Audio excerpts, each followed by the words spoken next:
Hello అందరికీ. ఎలా ఉన్నారు అందరూ? బాగున్నారా? ముందుగా మీకు, మీ కుటుంబ సభ్యులకు దీపావళి శుభాకాంక్షలు. అలాగే ఈ దీపావళి మీరు చాలా సంతోషంగా, సేఫ్‌గా చేసుకోవాలని కోరుకుంటున్నాను.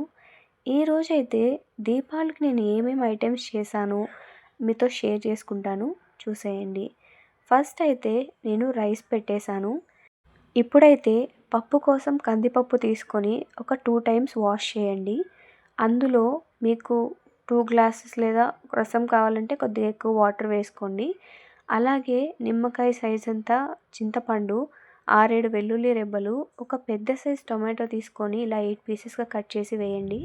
8-9 మిర్చీస్, 2 టేబుల్ స్పూన్స్ ధనియాల పొడి, హాఫ్ టేబుల్ స్పూన్ పసుపు వేసి, అలాగే 1 స్పూన్ ఉప్పు, కొద్దిగా ఆయిల్ వేసి మిక్స్ చేసేసి, నేను యూస్ చేసే పప్పు అయితే ఒక 5 విజిల్స్ లేదా 6 విజిల్స్ కంపల్సరీ రావాల్సిందే.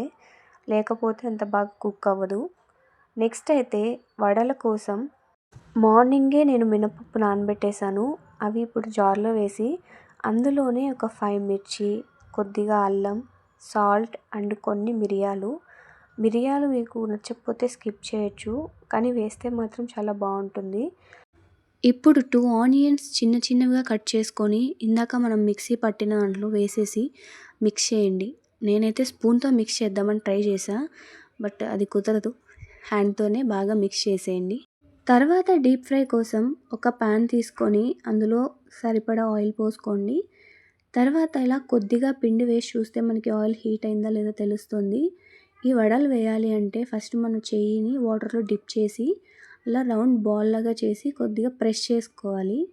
ఇలా కష్టం అనుకుంటే మీరు నార్మల్‌గా కవర్ పైన అలా వేసి ప్రెస్ చేసి హోల్డ్ చేసిన తర్వాత కూడా ఆయిల్‌లో డీప్ ఫ్రై చేసుకోవచ్చు.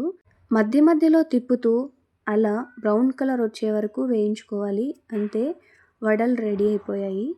తర్వాత మనం పప్పు పెట్టాం కదా, అది కూడా బాయిల్ అయిపోయింది. పప్పు అయితే బాగా ఉడికిపోయింది. తర్వాత అందులో పైనున్న వాటర్ అన్నీ మనం ఇలా వంపేసుకోవాలి. వంపేసిన తర్వాత ఒక స్మాషర్ తీసుకొని లేదా పప్పు రుద్దే కట్టెతో రుద్దేస్తే సరిపోతుంది. నెక్స్ట్ ఇందులోకి పోపు వేసేసుకుందాం. ఒక 2 టేబుల్ స్పూన్ ఆయిల్, సాసవులు, జీలకర్ర, కొద్దిగా కరివేపాకు, అలాగే ఒక పెద్ద సైజు ఆనియన్ పీసెస్ చిన్న చిన్నగా కట్ చేసుకొని వేసేసుకోవాలి. అవి బ్రౌన్ కలర్ వచ్చే వరకు బాగా వేయించాలి. ఈ పోపు అయితే నేను పప్పులో హాఫ్ వేస్తున్నాను. తర్వాత ఇందాక మనం పైచారు తీసాం కదా, అందులో హాఫ్ వేసేస్తాను. మనకిప్పుడు పప్పు ప్లస్ రసం 2 రెడీ అయిపోయాయి ఒకేసారి. మా పిల్లలైతే ఈ పైచారు బాగా తింటారని అదే చేశాను. నెక్స్ట్ ఐటెం పాయసం. 2 టేబుల్ స్పూన్ గీ వేసుకొని డ్రై ఫ్రూట్స్ వేయించి తీసేయాలి. అదే గీలో సేమియా వేసి వేయించాలి బ్రౌన్ కలర్ వచ్చే వరకు. ఇప్పుడు నేనైతే పాలు పెట్టేస్తున్నాను. పాలు కాగేలోపు మనమైతే గులాబ్ జామున్కి కావాల్సిన పిండి రెడీ చేసేసుకుందాం. నేనైతే ఎంటీఆర్ గులాబ్ జామున్ మిక్స్ తీసుకున్నాను. ఇప్పుడు ఇందులో ఇది జాగ్రత్తగా మిక్స్ చేయాలి. కొద్ది కొద్దిగానే వాటర్ వేసి మిక్స్ చేస్తూ ఉండాలి. పొరపాటున చాలా వేసేస్తే పిండి చాలా లూజ్ అయిపోయి బాల్స్ లాగా చేస్తాం కదా, అవి సరిగ్గా రావు. ఇప్పుడు కొద్దిగా ఆయిల్ వేసుకొని బాగా మిక్స్ చేయండి. అంటే కొంచెం స్మూత్గా రావాలి పిండి. ఇప్పుడు ఈ పిండిని పక్కన పెట్టేద్దాం. మనకి పాలు కాగిపోయాయి. ఇప్పుడు అందులో షుగర్, యాలక బుడ్డలు ఒక 5-6 నేను చీల్చి వేశాను.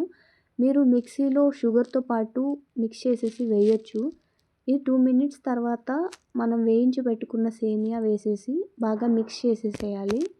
అది ఉడికేలోపు మనం గులాబ్ జామున్ మిక్స్ చేసి పెట్టాం కదా, అవి చిన్న చిన్న బాల్స్ చేసుకోండి.